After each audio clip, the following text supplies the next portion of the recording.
시청자 여러분 안녕하십니까? KBC 대기획 새로운 대한민국 지방자치가 답이다. 오늘 진행을 맡은 신유리입니다.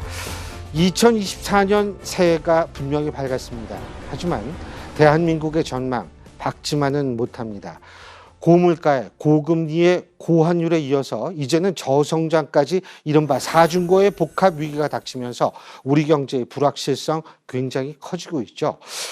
그런데 이 정치도 말할 필요가 없을 정도로 여야의 극단적인 진영 대결로 전혀 리더십을 발휘하지 못하고 있습니다.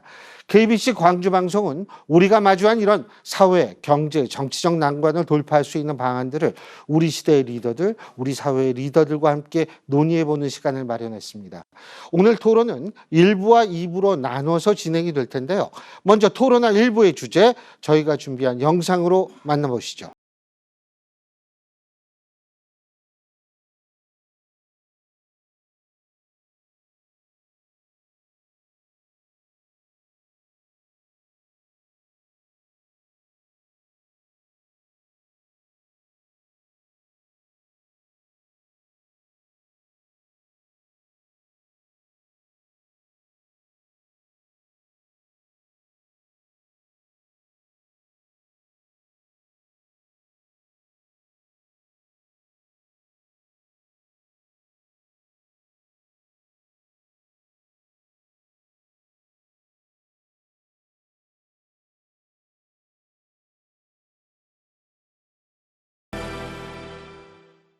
예, 여러분 지금 VCR 보셨겠습니다만 사실 우리가 오늘 얘기할 주제 좀 무겁지만 하지만 우리가 절대 피해서는 안 되는 주제들입니다. 이 주제에 대해서 저희가 오늘 토론을 해볼 텐데요. 자, 오늘 토론해 주실 세 분 나와 계신데 한 분씩 소개해 드리겠습니다. 먼저 김동연 경기도지사 나오셨습니다. 어서 오십시오. 안녕하십니까. 예.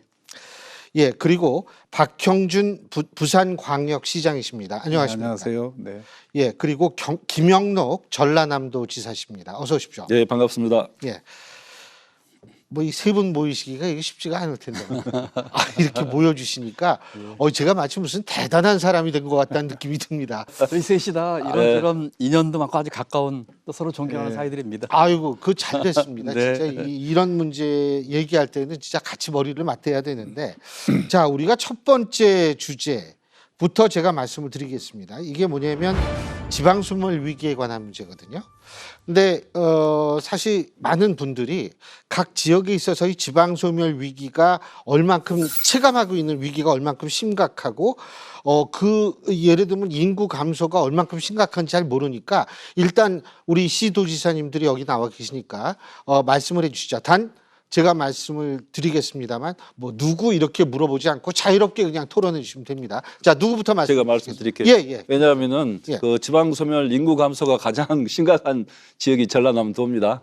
전라남도가 1970년에 인구가 한 330만 좀 넘었어요. 근데 작년 말에 인구가 180만 4천 명이 돼서 이제 180만 선이 무너질 상황에 있어서 지금 절체절명에 심각한 상황에 있다 이렇게 말씀드리고요. 또 구례군이 좀 작긴 하지만은 작년에 신생아 출산이 55명, 사망자는 400명이 조금 넘습니다. 이렇게 되니까 이 지방 소멸 위기가 심각한 정도가 아니라 이제는 막 국가 소멸 뭐 문제까지 나오고 있잖아요. 근데 이게 전라남도 잘못만은 아닙니다. 사실 왜냐하면은 전라남도 학교 출산율은 0.98이에요. 우리나라 학교 출산율은 평균은 0.72고 그러니까 전라남도는 그런 면에서 노력은 더 하고 있는데 워낙 인구가 서울로 빠져나가니까 이런 문제가 생기는 거고요. 그다음에 청년들이 매년 한 8천 명 정도 이렇게 나가고 있어서 그런 문제가 심각하다 이렇게 생각을 합니다. 그래서 전라남도 최근에 이제 청년 주택 10,000원 매월 10,000원만 내면은 청년 임대주택을 이렇게 6년간 그리고 신혼부부 같으면 10년간 이렇게 거주할 수 있는 그런 만원 주택을 만들었고요. 최근에는 출생률을 좀 높이자. 이대로 가서는 안 되겠다. 국가가 뭐 하기 전에 전라남도 차원에서 뭘 좀 먼저 하자.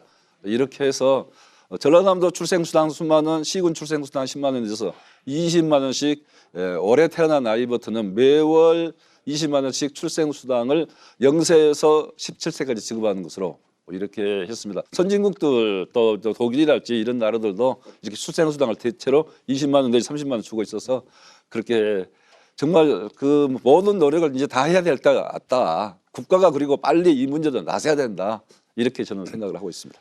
이 부산이 사실 제2도시잖아요. 제2도시가 1995년에 저희가 388만 명이었는데 지금 330만이 무너졌습니다. 그래서 한 나라의 우리나라 정도 경제 규모를 가진 나라에서 제2도시가 이렇게 인구가 급감하고 있다는 것은 굉장히 이례적인 현상이고요. 그 급감하는 이유가 지금 그 김 지사님도 말씀하셨지만은 사실 출생률이 낮아서 급감하는 게 아니라 청년 인구들이 그 수도권으로 집결하기 때문에 그 인구가 급격하게 주는 겁니다. 지난 10년간 약 20만 명 정도가 부산의 인구가 줄었는데 그 20만의 대부분이 청년 인구입니다. 그래서 그 청년 인구라고 하는 것은 교육 때문에도 올라가고 일자리 때문에도 올라가는데 이것을 뭐 올라간다고 푸념해서 될 일은 아니고요. 이거를 국가적인 전체 문제로 바라보는 시각이 일단 중요하다고 생각을 하고 이 문제를 해소하지 않으면은 그 우리나라가 갖고 있는 문제들을 전체적으로 해결하기가 굉장히 어렵다고 생각합니다. 단적으로 얘기하면 저는 대한민국 문제가 세 개라고 생각하거든요. 구조적인 성장 잠재력이 계속 약화되는 게 첫 번째고, 두 번째가 그와 연관돼 있습니다만 초저출산 문제가 두 번째고요. 그 다음에 이런저런 이유로 중첩되고 있는 격차의 확대, 이 세 가지 문제라고 생각합니다. 이 세 가지 문제가 다 수도권 집중에 걸려 있어요. 이게 맞물려 있습니다. 그래서 이런 문제를 해소하지 않으면은 국가적인 큰 구조적인 문제도 해결하기가 어렵다. 이런 말씀을 드리고 싶습니다. 예. 경기도 상황도 조금 말씀 네. 같습니다. 경기도 지금 인구가 1,400만이 넘었습니다. 대한민국 전체 인구의 약 27% 가까이가 경기도에 살고 있어서 지금 사회자께서 말씀하신 지방 소멸의 문제가 경기도에는 없는 것처럼 혹시 여기실지 모르겠습니다만 그렇지 않습니다. 경기도는 지금 작은 대한민국이어서 대한민국이 갖고 있는 모든 문제를 경기도가 다 갖고 있는데 그 문제 중에 하나가 역시 경기도도 지방 소멸 문제를 피할 수가 없다. 이런 말씀을 드립니다. 경기도에 물론 100만 넘는 도시가 4개가 있지만 저희 북부에 있는 일부 시군은 인구 소멸지구 또는 인기 위구지구로 지금 되어 있습니다. 그렇기 때문에 지금 우리 지사님과 시장님 말씀하신 것처럼 이 문제는 한 지방의 문제가 아니라 국가적 차원에서 풀어야 되는 것으로 접근을 해야 되겠다.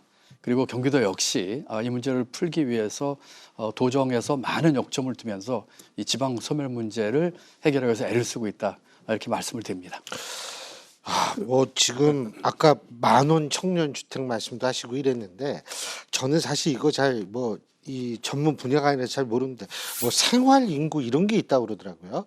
그게 아마 그러니까 출퇴근만 하는 사람이 아니라 그 지역 내에서 진짜 왔다 갔다 하면서 이 돈도 벌고 이런 사람들을 얘기를 하는 모양이죠. 아마 생활 인구라는 게. 그러니까 이를테면 서울만 하더라도 예. 이 뭐 중구라든지 이런 데는 생활 인구가 굉장히 작은 거죠. 이제 부산도 인구가 다 주는데 특히 원도심 지역이 인구가 많이 줍니다. 그러면 이제 거기에 생활 인구가 굉장히 약하다는 거고, 또 생활 인구 가운데서도 우리가 조금 심각하게 봐야 되는 것은 고령화 수준이 얼마나 되느냐하고 밀접히 연관이 돼 있어요. 그러니까 예를 들어서 부산의 경우에는 아마 광주도 그럴 것 같은데 그런 산업 활동이 활발하지 않은 지역, 기존의 구도심 같은 경우에는 결국은 이 고령 인구들만 남지 청년들은 거의 살지 않는 도시로 바뀌는 거죠. 그러면 그 지역 자체가 사실 활력이 하나도 없어지고, 그리고 또 교육의 기반이 붕괴되잖아요. 아이들 학교 보낼 아이들이 없어지니까. 그러니까 이런 차원에서 실제로 이제 같은 지역 내에서도 인구 소멸의 수준이 굉장히 차이가 나고, 또 그런 과정에서 이 전반적으로 도심 내에서의 불균형도 심화된다고 봐야죠. 저희 전라남도 같은 경우는 이렇게 생활 인구를 한번 빅데이터 분석을 해서 해보니까 한 달에 1년에 한 1억 명 정도가 다녀간 걸로 1억 정도 생활 인구가 한 1억 정도 되는 것으로 관광객 분석은 한 6천만 정도 되는데 한 1억 정도 생활 인구가 나왔어요. 근데 이제 우리 경기도 지사님 계십니다마는 전라남도하고 경기도가 1970년대에는 다 같이 400만 도민 여러분 이랬습니다. 경기도하고 전라남도하고 전국 차지하면 누가 이길지 몰랐어요. 그런데 지금 경기도는 지금 어렵다 하는데 정말 저희들이 보면 부럽고 이제 저희 전라남도 같은 경우에는 저희들이 이제 서포터스를 해요. 그래서 전라남도에 관심이 있거나 전라남도 농산물도 사주고 관광도 오십시오. 서포터스 100만 명 지금 모집을 하고 있는데 경기도에서도 많이 하고 또 다른 지역에서도 많이 해서 한 43만 명 됐어요. 그게 이제 서포터스인데 다른 말로 하면 사실은 이제 생활 인구가 되는 거고 이제 그분들이 우리 전남을 많이 도와줄 수도 있다 이렇게 생각하고요. 앞으로는 이제 5도 2촌 내지는 4도 3촌. 5도 2촌이란 말은 5일은 도시에서 서울에서 경기도에서 2일은 전라남도에서 또는 4일은 경기도에서 3일은 전라남도에서 이제 이런 시대가 돼야 되고 그렇게 하려면은 주말 주택, 세컨드홈 이런 게 활성화돼야 되는데 정부가 좀 시동은 걸었어요. 시동은 걸었는데 제대로 아직도 안 하고 있다 말씀드리고. 경기도지사님 이런 것 좀 우리 전라남도에 좀 많이 좀 우리 경기도민 좀 많이 보내주세요. 경기도하고 전라남도는 지금 자매 결연 맺어서 지금 첫 번째로 맺은 그 서로 협력을 하고 있는데 아마 이제 우리 신 교수님께서 이거를 여쭤보신 취지는 주민등록이나 이제 거주지가 아니고 실제로 일정한 시간 뭐 관광이 됐든 직업이 됐든 하는 사람들을 활성화시킴으로써 이 지방 소멸 문제를 해결할 수 있지 않나 이런 취지신 것 같아서 그 예를 들면 지금 경기도의 일정 지역 고양 또 가평 또 강원도의 양양 이런 데는 생활 인구가 아주 높습니다. 실제로 어느 지역은 실제로 주민등록 인구보다 생활 인구가 더 많을 정도로. 근데 이렇게 하려면은 그 지역이 주는 매력이 있어야 되거든요. 그것이 예를 들면 서핑이 됐든 또는 뭐 컨텐츠가 됐든 또는 관광의 어떤 매력 포인트가 됐든 이런 것들을 해야 되거든요.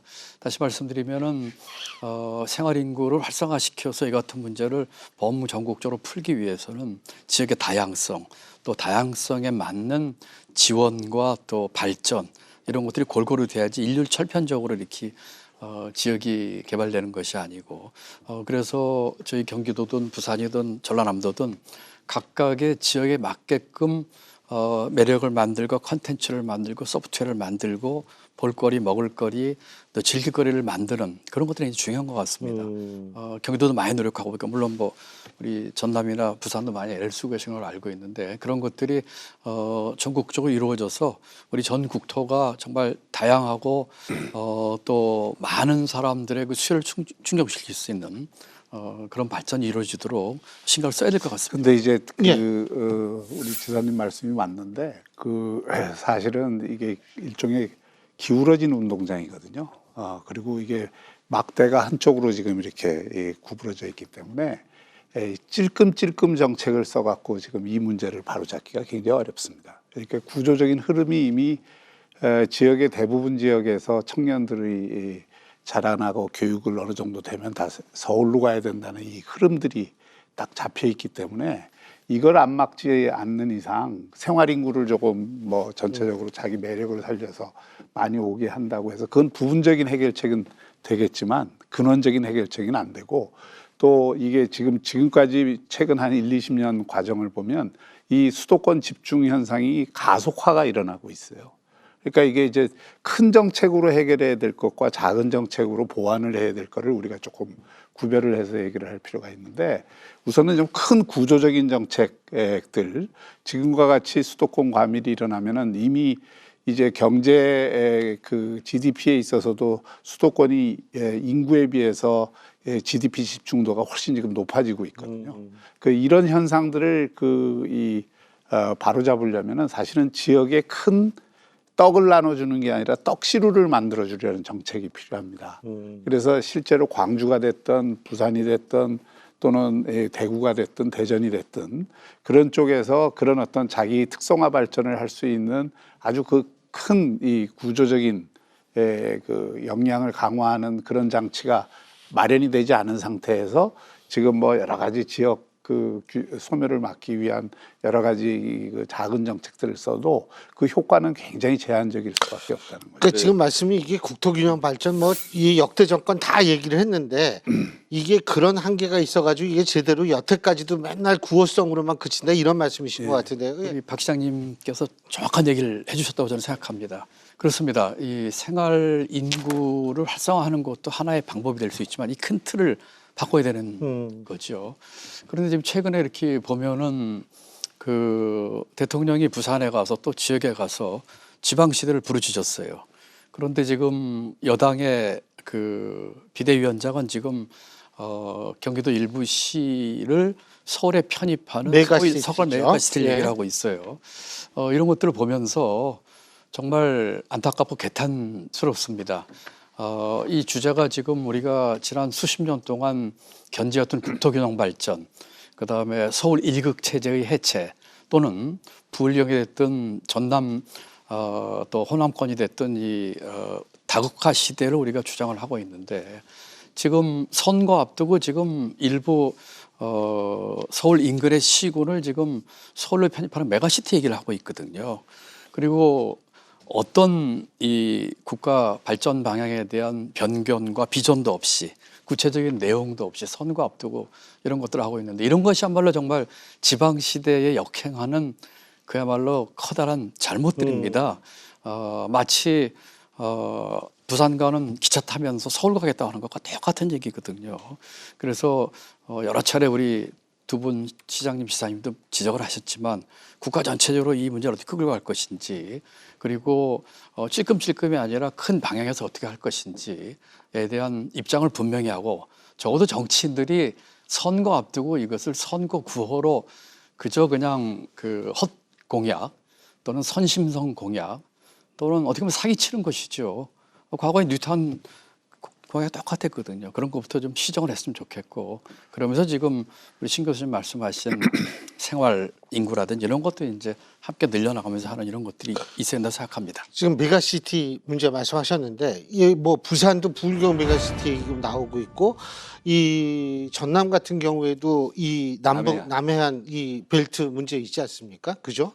그 어떻게 보세요? 지금 동의하세요? 이 메가시티라든지 이런 것들? 이 메가시티나 메트로폴리탄권으로 이 지역 발전을 도모해야 된다는 것은 그건 전 세계적인 추세하고 사실은 맞는 얘기죠. 그러니까 전 세계가 세계화되면서 결국은 경쟁의 단위들이 점점 더 대도시 중심으로 더 광역화돼서 그 광역권 연합이 서로 경쟁하는 체제로 지금 글로벌 질서가 바뀌어 온 거 아니에요? 그러니까 이제 이미 제가 보기에는 뭐 서울 내에서 서울하고 이 경기도하고 서로 이 어디다 갖다 붙이냐 하는 건 이건 사실은 저는 뭐 그건 땅 따먹기 싸움이라고 생각하고 메가시티의 본질적인 문제하고는 조금 다른 차원의 문제라고 생각합니다. 그런데 부울경 같은 경우에는 이게 사실은 그런 메가시티의 논의가 단순히 경남이나 이런 쪽의 일부 도시들을 부산에 어떻게 붙일 것인가 하는 문제가 아니고 부울경 전체를 어떻게 통합 경제권으로 가져갈 것이냐. 특히 이제 그럴 이유가 있는 것이 수도권으로 사람, 돈, 기업들이 점점 더 몰리는 이런 어떤 과정에서 이게 부산, 울산, 경남이 각각 행정체제에 따라서 따로 움직이게 되면 더욱더 그 기울어진 운동장이 더 심해지는 거죠. 그래서 저희는 이제 부울경 전체를 경제 동맹으로 저희가 규정을 하고 그 경제 동맹에 맞게 서로 협업을 해서 시너지를 가질 수 있는 거를 그 활성화하는 식으로 저희가 접근을 하고 있습니다. 각 지역마다 이 그 메가시티나 메트로폴리탄을 그 형성하는 방식은 조금씩 차이가 있을 것 같아요. 그런데 이제 우리 부산, 울산, 경남은 이 부울경을 하나의 경제권으로 보고 또 부울경뿐만이 아니라 제 평소 주장은 남부권을 하나로 이게 묶는 경제 틀을 만드는 게 필요하다. 그래서 우리 그 김영록 지사님하고도 광주하고도 저희가 같이 했지만 이 관광 같은 경우에는 관광 벨트로 아예 남부권을 하나로 움직인다든지 이렇게 해서 어쨌든 그 쓸 수 있는 자원을 광역화해서 쓰는 게 지역의 입장에서 보면 훨씬 유리한 방법이죠. 네. 그 메가시티에 대해서는 좀 저는 좀 일반적인 생각하고 좀 다른데요.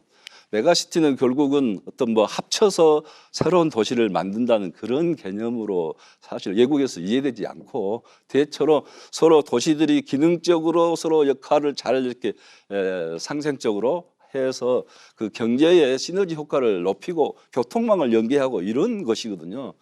그렇게 봤을 때는 서울은 초메가시티예요. 이미 서울 경기는 초메가시티를 할 수 있고 우리나라 전체에서 지금 인구를 빨아들이는 상황에서 50%가 넘어가는데 세계에서 가장 메가시티로는 초메가시티로 서울이 1번이다. 이미 나와 있어요. 50% 인구가 넘으니까. 뉴욕이나 런던보다도 더 이렇게 이미 메가시티가 돼 있는데 저는 그걸 더 메가시티로 더 하자면 어떻게 해야 되는 건지 상상이 잘 안 되는 거고 그다음에 이제 광주랄지 부산이랄지 대전 대구랄지 대전이랄지 이런 데가 결국은 메가시티 역할을 이미 하면서 근데 우리는 그것을 광역시로 별도로 떼놨을 뿐이죠. 사실 그거 다 메가시티 역할을 하고 있어요. 그 메가시티들을 어떻게 그럼 더 잘 효율적으로 경제적으로 공동체를 만들어서 여러 가지 협력 사업들을 잘 할 것이냐가 문제지. 그 이미 돼 있는 걸 또 메가시티를 어떻게 하라는 건지 저는 잘 그런 부분이 이해가 안 가고요. 이미 메가시티화 돼 있고 전라남도 같은 경우는 광주 전남 열심히 하면서 이제 오히려 부산, 울산, 경남까지 해서 남부권 초광역 경제권, 남부권 초광역 이 관광권을 활성화해서 거기에 맞는 메가시티 개념으로 가겠다는 게 전라남도 생각이고 이런 면에 대해서는 이제 정부에서도 적극적으로 찬성을 해서 이를테면 해양수산부, 문화체육관광부 또 국토부가 다 저희 5개의 시도, 3개 시도하고 전부 다 협약을까지 한 거거든요. 그래서 메가시티 논란이 너무 어떤 통합이랄지 막 뺏고 뺏기는 그런 것으로 가서는 안 된다. 우리 김 지사님 말씀하시기에 제가 하나만 좀 덧붙이자면 이게 경기도라는 데가 사실은 굉장히 불합리한 그 행정권을 갖고 있어요. 제가 보기엔 사실은 저희가 보기에는 수도권 전체가 연담화돼서 서울, 인천, 경기가 실질적으로는 거의 하나의 경제권으로 지금 가잖아요. 근데 경기도가 굉장히 이질적인 요소들이 하나의 이 그 행정권으로 있다 보니까 이게 이제 경기도는 어떻게 보면 한편으로는 그냥 서울 생활권에 같이 연담화돼 있는 경우들이 그 대부분이고 그러면서 동시에 또 그 농촌이나 뭐 이런 데 가까운 지역도 있고 네. 이런 것들이 이제 그 서로 굉장히 좀 차이가 있기 때문에 서울과 경기도를 이렇게 그 똑같은 그 수준으로 놓고 우리가 그 이야기하면 좀 안 될 것 같고요. 지금 말씀하시고 싶은 거 있죠? 그럼요. 그것도 말씀해 주시고 플러스 경기 남북도 거기에 대한 견해도 아니 뭐 포함되는 얘기입니다. 세 가지 말씀드리죠. 첫 번째, 지금 선거를 앞두고 메가시티 얘기하는 것은 정말 저는 정치적 속임수에 지는 사기라고 생각을 합니다. 지금 서울의 메가시티, 서울의 확장, 서울의 편입 이런 얘기를 하는 것은 지금 오늘 우리가 주제로 하는 국토균형 발전이나 지방자치, 지방분권의 정면으로 역행합니다.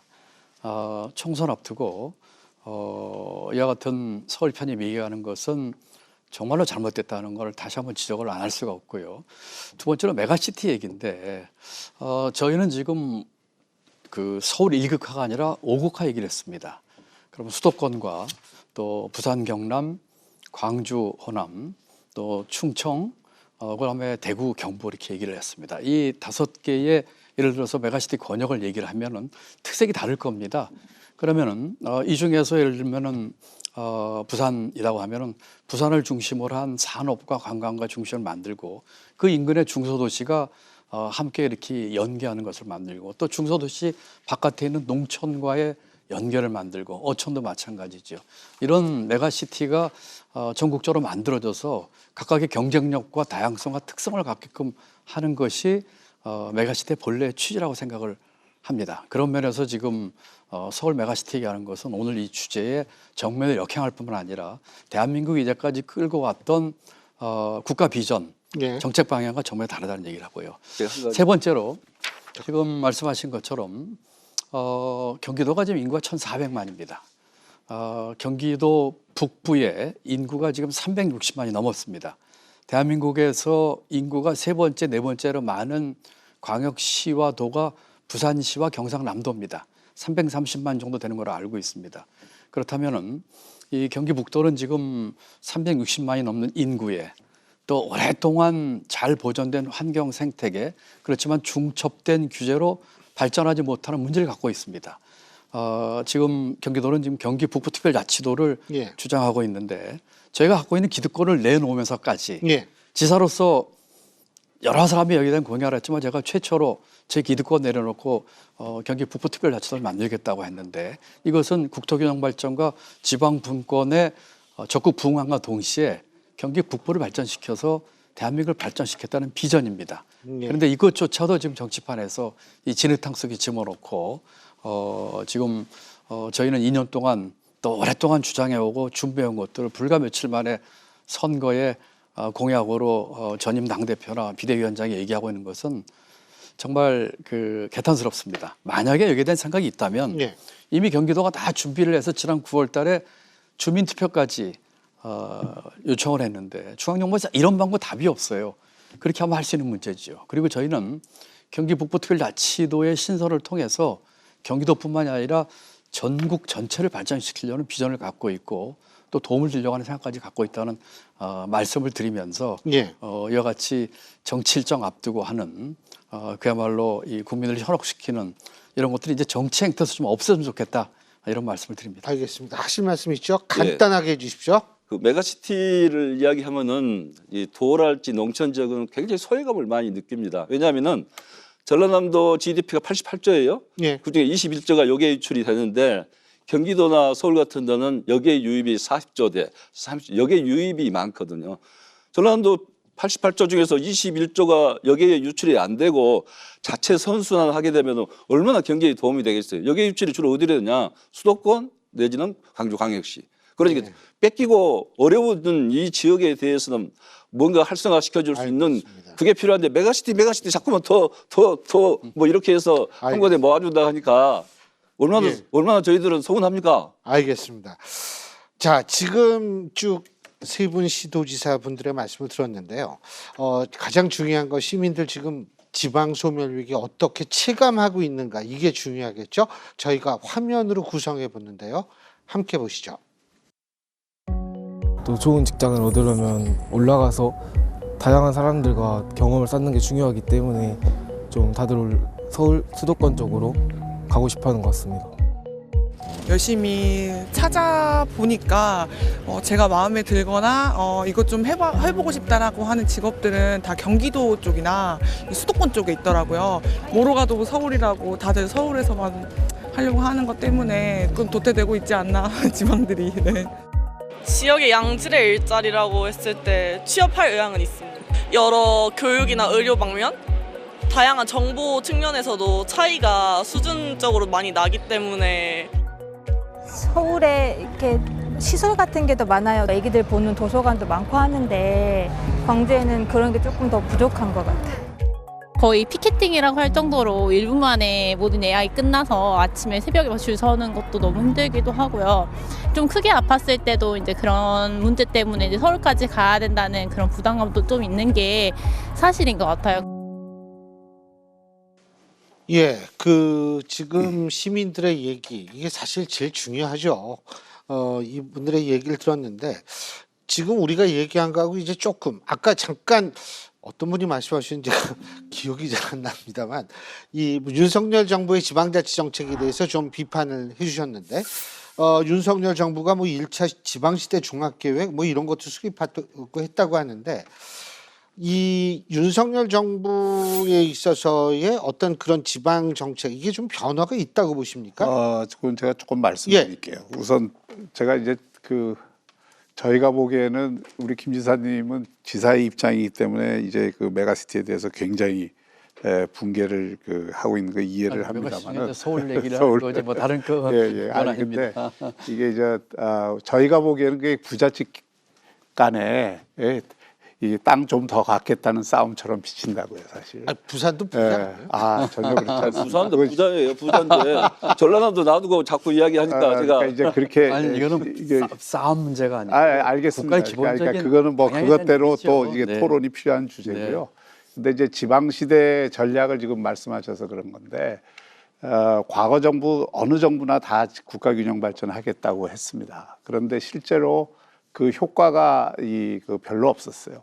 근데 그 효과가 별로 없는 이유는 뭐 여러 가지가 있겠지만 하여튼 지금 이 사람과 자원과 돈 그리고 그 기업들이 전부 이제 수도권으로 집중돼 있으니까 여긴 이미 선순환 효과가 있고 빨아들이는 효과가 거의 블랙홀 수준으로 있고 지방은 다 빨리 올라갈 수밖에 없고 이런 거거든요. 근데 이제 최근에 재밌는 통계가 하나 있어요. 국회 미래연구원이 조사한 바에 의하면 그리고 지방의 문제는 한마디로 얘기하면 전부 청년들이 올라가기 때문에 지금 생기는 문제입니다. 그런데 이 국회 미래연구원이 조사한 바에 의하면 청년 만족도 조사를 이게 특광역시만 했습니다. 돈은 빼고 특광역시에 청년들이 많으니까 그러니까 이제 했는데 삶의 질 만족도 1위가 부산이에요. 꼴찌가 어디냐? 제가 어디라고 얘기 안 하시겠지만 수도권에 있는 그 광역 도시입니다. 그러니까 또 서울도 높지 않아요. 하위권이에요. 그래서 이게 왜 이런 현상이 그런데 광주나 부산이나 대구나 이런 데가 오히려 청년들의 삶의 만족도가 높아요. 그러면 청년들이 전부 서울로 가는 이유는 크게 4가지거든요. 일자리, 교육, 문화, 의료 이 4가지 요인 때문인데 그걸 동경해서 다 서울 간 청년들이 실제 가보니까 일자리를 통해서 조금 더 자기가 소득은 얻을지 모르지만 거기서 전부 사실 집 두고 하기 힘들고 출근 시간은 한 75분씩 평균 걸리고 그 다음에 지역에서 서울 올라가니까 그 사람들이 충분한 어떤 사회적 관계를 누릴 수 있는 익숙한 환경도 아니고 그러다 보니까 외로움을 느끼고 상대적 박탈감을 느끼고 그러니까 만족도가 떨어지는 거거든요.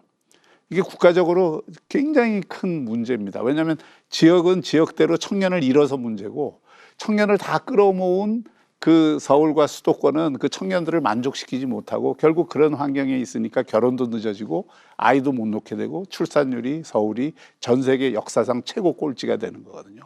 이거를 이제 바로잡기 위한 지방시대 전략이 되지 않으면 지방시대 전략이 성공할 수가 없습니다. 그러려면 이게 그 윤석열 정부의 지방시대 전략에서 제일 특징적인 거는 지역 거점을 확실하게 만들어주겠다는 전략입니다, 지금. 그래서 이게 수도권은 제외하고, 하여튼 수도권은 수도권대로 이미 잘하고 있으니까. 그래서 이제 그 부산 같은 경우는 글로벌 허브 도시로 만들겠다는 거고, 또 광주는 광주대로 그 호남권 전체를 이끄는 거점 도시로 확실하게 지원을 해서 만들겠다는 거고. 그래서 규제를 과감하게 풀고 또 제일 중요한 거는 기업들이 오게 해야 되니까 기회발전 특구 정책을 통해서 지역으로 가는 기업에 대해서는 상속세를 아예 그 면제를 해준다든지 면제 수준까지 한다든지 세제나 규제 혜택을 대폭 줘서 기업들이 본사를 그 지역으로 옮겨갈 수 있도록 하는 이런 정책들을 쓰고 있거든요. 그래서 저는 그거는 상당히 앞으로 좀 효과가 있을 수 있다. 그런 기회발전 특구 정책이나 교육발전 특구 정책이나 이런 걸 통해서 결국 일자리, 교육, 문화, 의료니까 이번에 이제 의료계획 한 것도 그런 차원에서 지역의 필수 의료 체제를 비롯해서 지역 의료 현실을 바꾸기 위한 것이니까 그런 면에서는 이적 기존 정부하고 차별화될 수 있다고 봅니다. 저는 우리 박 시장님하고 좀 견해를 달리합니다. 역대 정부가 국토균형 발전에 대해서 그 같은 형식적인 의지를 취해왔죠. 그런데 아까도 말씀이 있었지만은 제대로 되지 못했습니다. 둘 중에 하나일 겁니다. 첫 번째로는 그냥 구두선에 그친 거죠. 구호에만 그친 거죠. 두 번째는 이것을 해결하려고 한 내용 자체가 제대로 된 해결책이 아니었던 거죠. 역대 정부마다 쭉 평가가 다르겠습니다만 뭐 과거권 차치하고 지금 윤석열 정부에서 하고 있는 지방 시대에 대해서 저도 일을 오랫동안 해온 사람으로서 아주 실망과 별 기대를 하기 어렵다는 생각을 해봅니다. 지금 대통령이 소위 민생 토론회를 통해서 전국을 다니면서 지방 개발 공약을 쏟아내고 있어요. 경기도에 제가 얼마 전까지 계산해보니까 7번을 왔습니다. 얼마 전에 부산도 가신 걸로 알고 있는데 가서 뭘 하고 있습니까? 선거 앞두고 지금 지역 공약 비슷한 것들 내세우고 있습니다. 이 문제의 요체는 지역 개발에 대한 공약의 문제가 아니고 여러 번 얘기했지만 이 근본적 문제 해결에 대한 답을 찾는 것인데 지금 그런 측면에서 저는 정말로 이 지방시를 하려는 의지가 있는 것인지 해법을 제대로 하는지 두 가지의 경우로 봐서도 둘 다 아니라고 생각을 합니다. 더군다나 지금 여당의 소위 실질적인 대표라고 하는 사람은 지금 서울에 지금 더 키우겠다고 하고 있어요. 이런 것들만 보더라도 이 문제에 대한 맥을 제대로 짚고 있는지는커녕 하려고 하는 지방시를 만들려고 하는 국토균형 발전을 제대로 하려고 하는 의지가 있는지에 대해서 저는 심각한 문제 제기를 하지 않을 수가 없습니다. 예. 그래서 메가시티에 결국은 메가시티 하다는 것은 경제를 살리고 일자리를 만들기 위해서 메가시티를 한 것이지 뭐 이렇게 부동산 가격을 올리기 위해서 서로 통합하고 그런 건 아니잖아요. 그러고 보면은 저는 남해안 남부권의 이 광역 관광 개발이랄지 광역 경제권이 메가시티에 굉장히 본보기가 될 수 있는 프로젝트다 이렇게 생각하고요. 특히 3조 원의 남부권 광역 관광 개발 사업이 최근에 확정이 됐거든요. 그래서 그런 부분은 부산하고 울산, 경남, 전남, 광주 함께 하게 됐는데 이런 부분을 멋지게 해서 지역에 서로 협력도 하고 일자리도 만들어내고 관광객도 많이 모을 수 있는 이런 프로젝트를 오히려 많이 해야지 억지로 어떤 그 합치고 뭐 하는 그런 것들은 부작용만 있을 수밖에 없다 이렇게 생각하고요. 그 다음에 이제 그러면 왜 지방시대에 이렇게 하고 그런데 역대 정부 잘 안 됐느냐? 결국은 지방에 대한 권한을 꽉 치고 중앙정부 특히 공직자들이 절대 안 내놓습니다. 그래서 시간 가고 대통령이 5년 단임이다 보니까 시간 가면은 그걸 추진할 수 있는 힘이 빠지죠. 그러면 결국 유야무야 되고 뭐 이렇게 하면서 지나가고 한 거예요. 그래서 저는 연방정부 수준의 권한을 지방정부에 준다 그렇게 이야기했는데 그거 제가 찾아보니까 최근에 그 내용을 내가 공부를 해보니까 독일은 아예 연방 하원의회 상원을 이 연방 주들 총리가 상원의 멤버예요.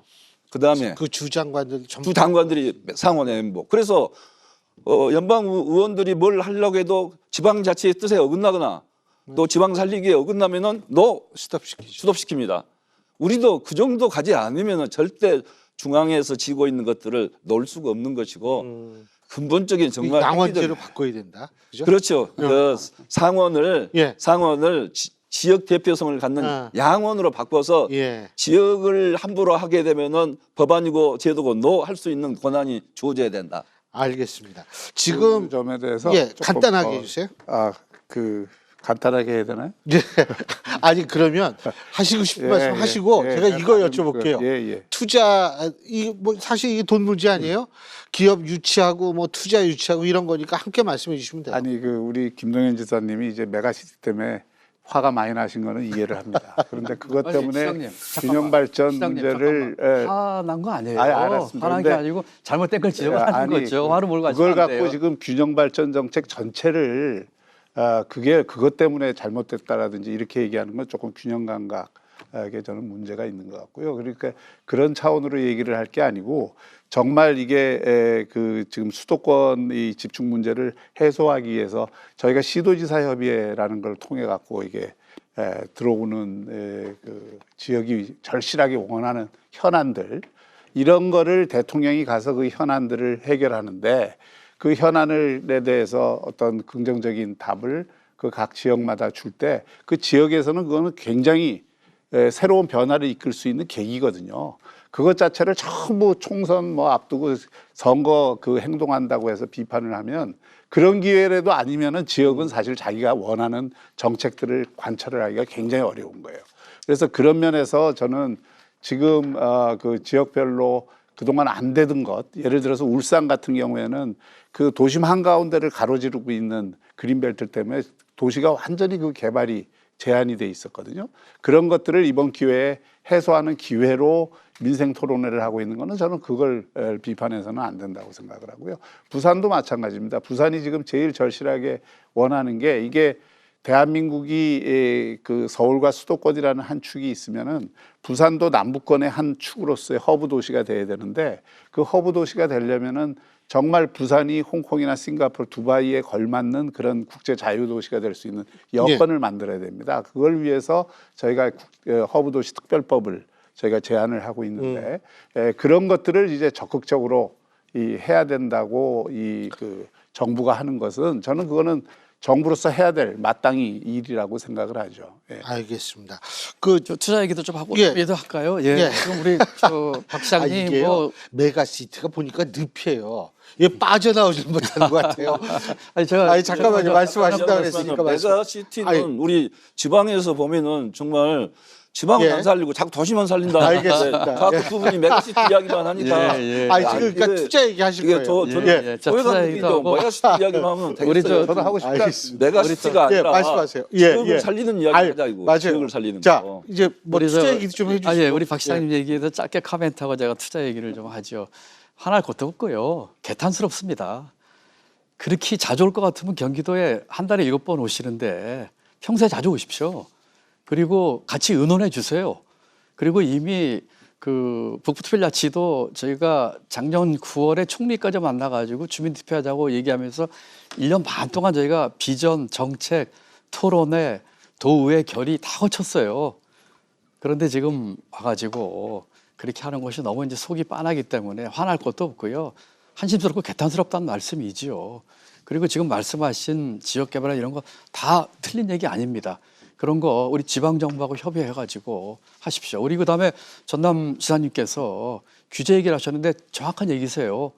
지금 우리가 뭐 하나 사회복지 제도 만들려도 보건복지부 심의 거칩니다. 뭐 하나 국 하나 만드는 것도 지금 중앙정부의 협의를 거쳐야 되고 승인 받아야 됩니다. 이게 지방자치입니까? 이게 지방분권입니까? 만약에 이번 정부가 그런 것에 대한 그런 의지가 있다면 예. 그런 것부터 푸십시오. 그 진정성을 보여주시고 하시면 좋겠어요. 그렇게 말씀드리고 투자 말씀을 드리죠. 지금 간단하게 예, 우리 해주세요. 신 교수님 말씀처럼 그 경제가 어렵습니다 지금. 저는 돈 버는 도지사가 되기 위해서 제 임기 내에 100조 투자 이상을 약속을 했고 작년 말까지 50조 정도의 투자 유치를 했습니다.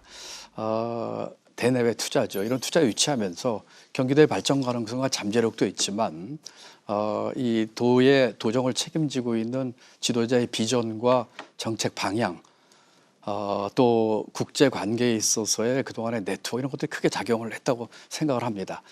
미국의 어느 회사 가서 5천억 투자 유치를 사인하는데 그 회장이 저하고 30분 정도 얘기하면서 저희 도정 방향 얘기했더니 제한 없이 노 리미트로 투자까지 하시면서 그 해에 1조 가까운 걸 더 투자를 했습니다. 예. 예, 그런 식으로 저는 이 어려운 경제 상황 속에서 지금 우리 기업들이 바깥에 나가는 것도 대단히 중요하지만 많은 투자 유치를 통해서 경기도뿐만 아니라 대한민국 경제를 발전시키는 예. 그 같은 노력을 해야 한다고 생각하고 그런 데 있어서 이 도의 시의 지사나 시장 또는 대한민국 경제호의 선장인 대통령의 역할이 대단히 중요하다고 생각을 하는데 그런 측면에서 예. 많은 점을 좀 우리가 고쳐야 될 점이 많다는 생각을 다시 한번 해봅니다. 자, 김 지사님 하실 말씀이 많을 것 같아요. 그죠? 저 이제 지방 시대 하면은 메가시티보다는 지방을 살리자 이것 아니겠어요. 그러니까 지방을 살리려면 정말 해야 될 일이 많은데 방금 이제 김동연 지사님 말씀대로 규제를 좀 과감히 풀어줘야 됩니다. 그래서 전라남도 같은 경우는 이제 광양제철의 동호안을 매립을 했는데 그걸 철강 관련된 기업만 유치하라 해가지고 그걸 풀어가지고 예. 2차 전지가 들어올 수 있게 했는데 그러면 지역 경제가 살아나지 않아요. 그런 것처럼 해줘야 되는데 어떤 것은 그렇게 됐지만 또 어떤 것들은 중앙에서 자꾸 잘 안 나져요. 예를 들면은 저희들은 해상 풍력을 하면은 날개가 요즘에는 대형화 돼가지고 뭐 300m까지도 이렇게 바람개비가 돌아가야 되니까 해상 풍력의 고도 제한을 150m로 하면 날개가 반절밖에 못 돌리잖아요. 날개 반절 갖고 어떻게 돌리겠어요. 300m 돼야 되는데 예. 예를 들면 그런 것들을 좀 빨리빨리 신속히 풀어줬으면 좋겠는데 정부가 지금 심의는 하고 있지만은 알겠습니다. 속도가 늦으니까 답답하죠. 예. 그런 거 빨리 풀어줘야 되고 그다음에 지방에 이제 돈이 없죠. 재정이 글쎄요. 없으니까 이런 것을 빨리 풀어줘야 하고 많이 확충해줘야 되는데 지방 소멸 대응 기금이라고 1조를 만들었습니다. 정부가 1조를 만들었는데 1조를 전국 그 시군구가 얼마나 많아요. 지방 소멸 지역이 하다 보니까 너무 적어요. 그래서 기업은 잘 안 가려고 그래요? 예? 기업이요. 기업은 잘 안 가려고 그래요? 기업도 안 오죠. 그러니까 그래서 1조를 3조로 좀 올려주고 그다음에 예. 기업들은 요즘에 똑똑한 집 한 채 그 말이 나오면서부터는 뭐 서울에 살아야 된다는 게 머릿속에 박혀 있어요.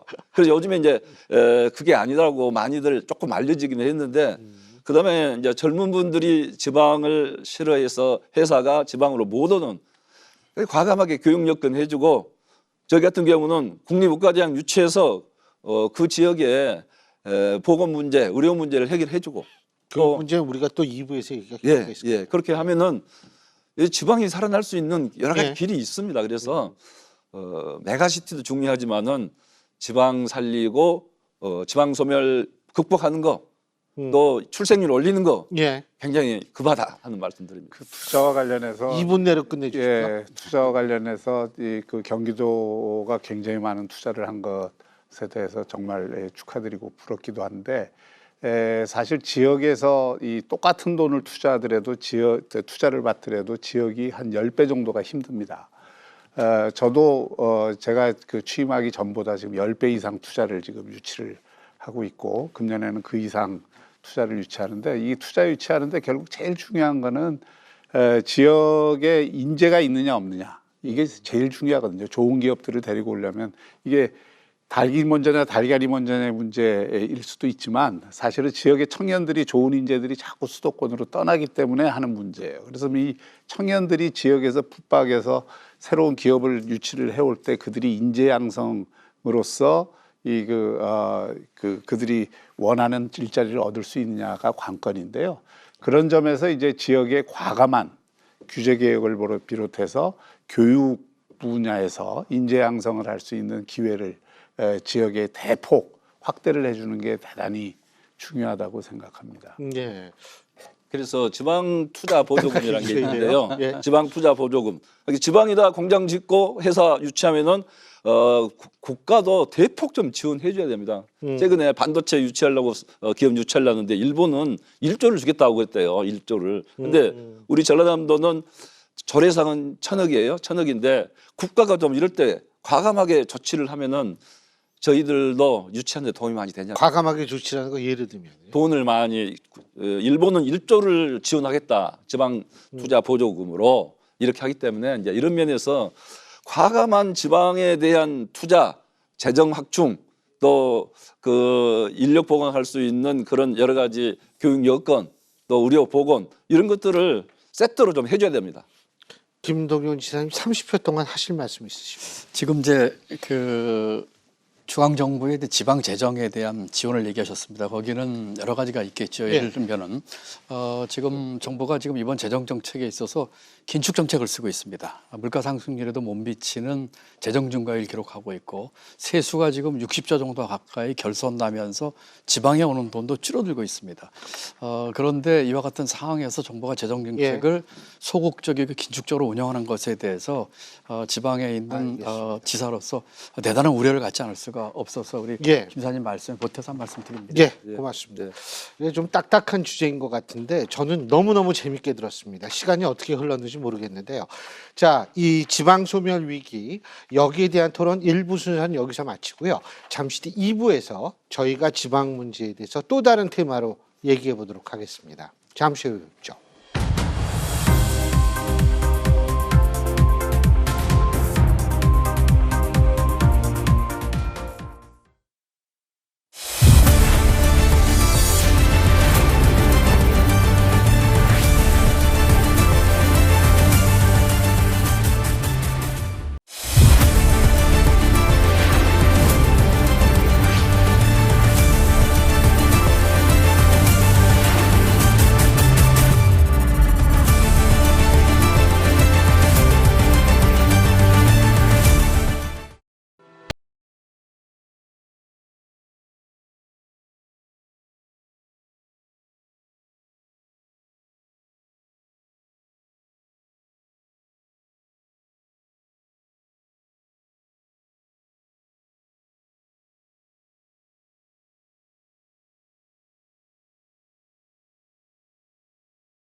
KBC 대기획 새로운 대한민국 지방자치가 답이다. 오늘 토론은 2부로 시작하겠습니다. 오늘 2부에서 저희가 집중적으로 다뤄야 될 주제 바로 양극화 문제입니다. 이 양극화가요, 경제적 양극화도 있고 교육의 양극화, 의료의 양극화, 정말 다양한 양극화가 많죠. 사실 이 양극화 문제를 해결하지 못한다면 우리가 정말 지방 소멸 문제라든지 이런 것에 궁극적인 해결이 되지 않을 것 같아서 2부에서는 바로 이 문제를 집중적으로 다뤄보려고 합니다. 그런데 일부 혹시 잠깐 놓치셨던 분들 2부에서 보시려고 하니까 지금 이 자리에 어떤 분들이 나와 계신지 궁금하시죠? 제가 다시 한번 한 분씩 소개해 드리겠습니다. 먼저 김동연 경기도지사십니다. 안녕하십니까? 네, 안녕하세요.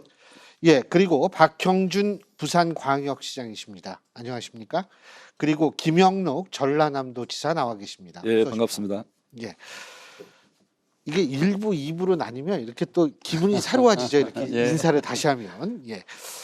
저희가 아까 1부에서 사실 규제 개혁 같은 것들 말씀해 주시고, 뭐 반도체 기업 유치하려고 해도 이거 뭐 제대로 안 된다 뭐 이런 말씀을 쭉 하셨는데 간단히 얘기해서 지금 지자체들 기업 유치 일자리 확대 노력하지만 뜻대로 안 된다라는 말씀이신 것 같아요. 아까 1부에서 시간 관계상 못 하셨던 그 어려움 지금 계속 토로해 보시죠. 예, 한 박 말씀 시장님. 좀 덧붙이자면 대한민국이 이게 수도권과 비수도권의 격차가 커지는 것 가운데 이걸 또 수도권 비수도권으로 하면 너무 펑퍼짐한 얘기고요. 저는 대한민국을 움직이는 엘리트들이 거의 85%가 강남에 거주한다고 생각합니다.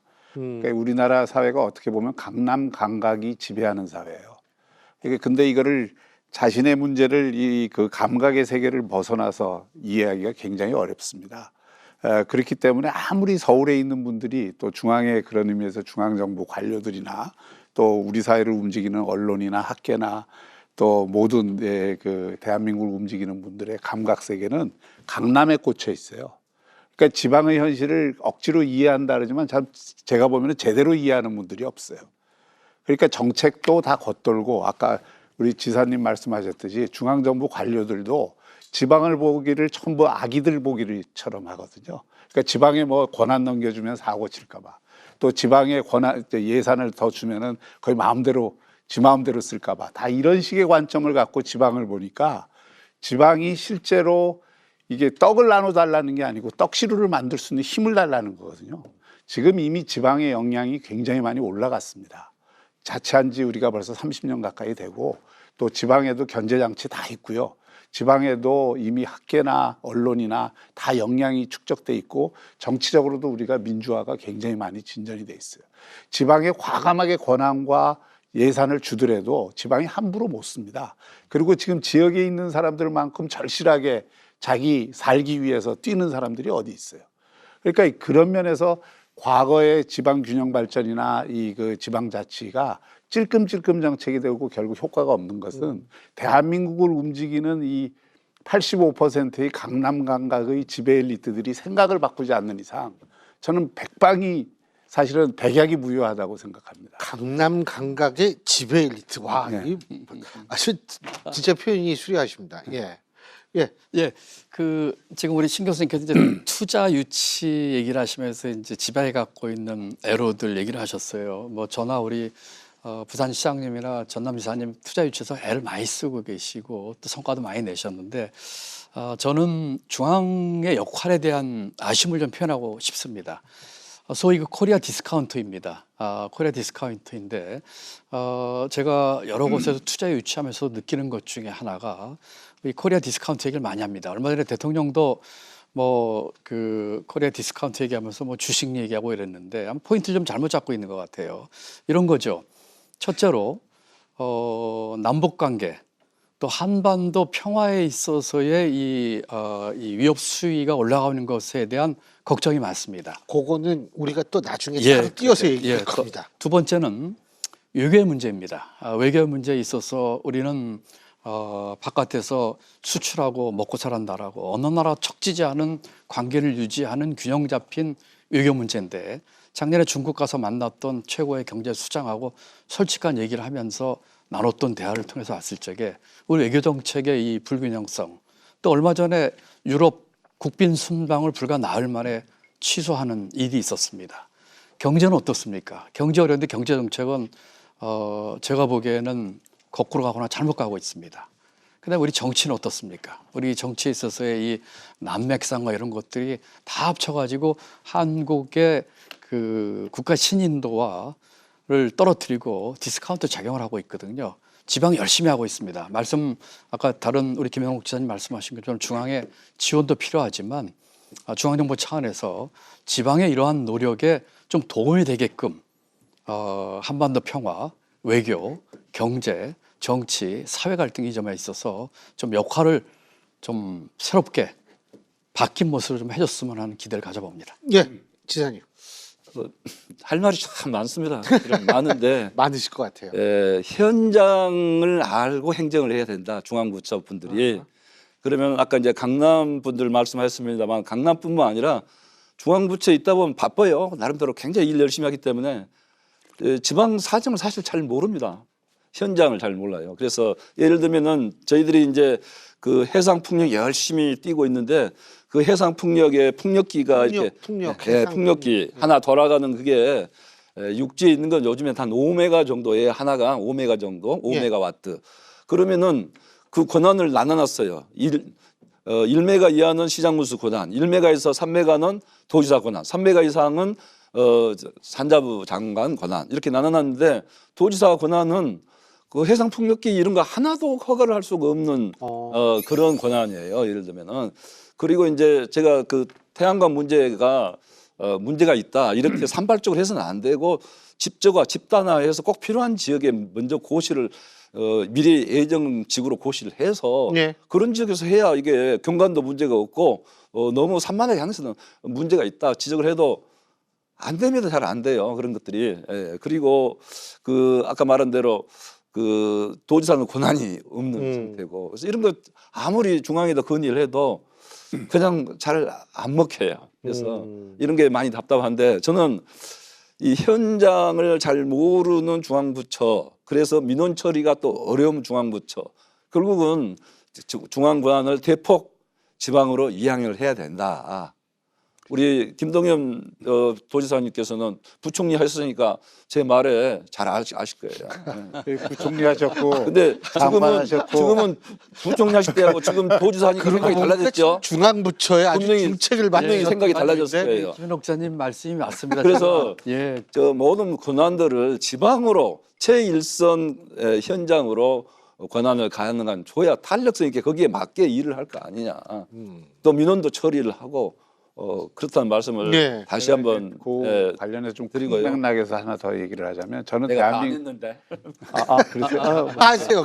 하나만 여기서 가장 대표적인 지방 업무가 중소기업 살리기, 소상공인 살리기 그런 업무 아니겠습니까?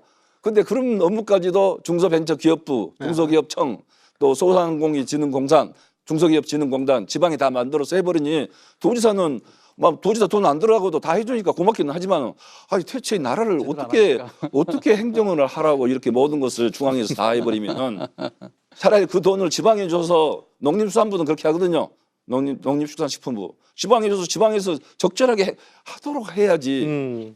알겠습니다. 제가 답답할 때가 많습니다. 알겠습니다. 제가 이제 강남 감각의 대한민국 지배 엘리트들이 지금 생각해야 되는 가장 큰 문제는 대한민국을 정말 걱정한다면 한국이 지금 일본의 길로 갈 거냐, 미국의 길로 갈 거냐, 유럽의 길로 갈 거냐, 중국의 길로 갈 거냐 이런 기로에 있다고 생각을 합니다. 지금 딱 보면 알지만은 일본은 벌써 30년 동안 복합 불황을 겪었잖아요. 대한민국이 갖고 있는 조건은 지금 일본하고 너무 유사해요. 그런데 일본과 미국의 차이, 또 미국과 유럽하고 미국이 15년 전에는 거의 GDP가 비슷했는데 지금 2배 차이가 납니다. 거의. 이 차이가 뭐냐? 미국에는 50개 주가 다 혁신 거점이에요. 그러니까 분권이 그 미국처럼 잘 돼 있는 데가 없고 또 혁신 역량을 스스로 발휘할 수 있는 자율성이 제일 많이 발휘된 곳이 미국입니다. 그러니까 미국은 거의 50개 나라가 움직이는 거예요. 그러니까 계속 성장할 수 있잖아요. 그건 혁신 역량을 붙돋는 거거든요. 대한민국은 지금 일본의 길로 가고 있는 징후 중에 하나가 고령화도 그렇지만 수도권 집중 일극주의. 이게 거의 일본하고 거의 유사하고 일본은 그걸 깨닫고 2000년대부터 사실은 굉장히 많이 노력을 지방 창생이라고 노력을 하는데도 지금 사실 어렵습니다. 어려운데 최근에 조금 나아진 것은 그래도 주식 많이 올랐대요. 예, 오사카권이라든지 이런 어떤 지역이 다시 활성화되기 예. 시작하면서 이 가능성을 갖는데 대한민국은 지금 딱 그 일본의 길, 그 우리가 따라가면 안 되는 길을 여러 면에서 이게 따라가고 있어요. 그래서 예. 이제 뭐 결론적으로 얘기를 하자면 이게 양극화라는 게 지금 뭐 계층 양극화도 있고 세대 양극화도 있고 그렇지만은 이 지역의 양극화 이 문제, 수도권 일극주의와 이 그 집중 문제를 해소하지 않으면 계층 양극화, 소득 양극화, 세대 양극화 이게 다 맞물려 있기 때문에 절대 해소될 수 없다는 거죠. 예, 제가 김 지사님.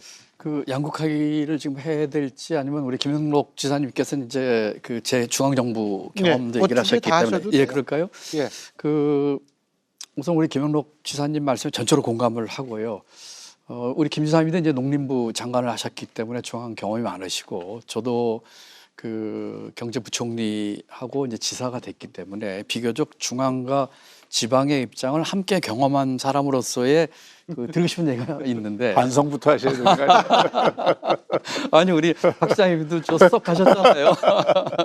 저 반성 많이 하고 있어요. 예, 맞습니다. 그 저는 운이 좋아서 중앙정부와 지방정부 경험을 다 하고 또 지금 이제 도지사가 돼서 보니까 중앙정부와 지방정부 간의 권한의 이양과 규제 문제에 있어서 먼저 풀어야 될 거는 중앙정부 쪽에서 먼저 풀어야 된다는 강한 그 확신을 갖게 됐습니다. 예. 물론 경제부총리도 그런 생각을 안 했던 건 아니지만 좀 피상적이었는데 실제로 와서 일을 해보니까 그리고 아까 박 시장님이 좋은 말씀해 주셨거든요. 지금 혁신 그 도시가 되게 하기 위해서는 그것들이 필요하기 때문에 그래서 양쪽을 다 경험해 본 사람으로서 이 문제에 있어서는 우리 지도자 그리고 중앙정부가 먼저 이 문제에 있어서 믿고 맡겨야 되는 것이 선행되겠다는 말씀을 드리고요.